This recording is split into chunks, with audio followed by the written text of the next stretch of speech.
কঙ্কো প্রজাতন্ত্রের ডিআরসি রুবাইয়া কোলটান খনি ধসে এই সপ্তাহে 200 জনের বেশি মানুষ নিহত হয়েছেন। শুক্রবার সংশ্লিষ্ট প্রদেশের বিদ্রোহীদের নিযুক্ত গভর্নরের মুখপাত্র লুলুম্বা কাম্বেরে মুইসা এ তথ্য জানিয়েছেন রয়টার্স।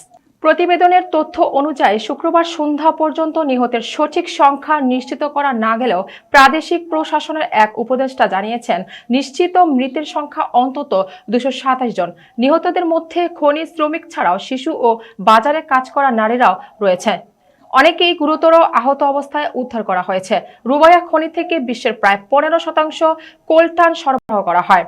এই খনিজ থেকে ট্যান্টালাম তৈরি করা হয়, যা মোবাইল ফোন, কম্পিউটার, মহাকাশ প্রযুক্তি এবং গ্যাস টারবাইন তৈরিতে অত্যন্ত গুরুত্বপূর্ণ উপাদান। খনিটিতে স্থানীয় মানুষ প্রতিদিন কয়েক ডলারের বিনিময়ে খনন কাজ করেন। মূলত কঙ্কোতে এখন বর্ষাকাল চলছে।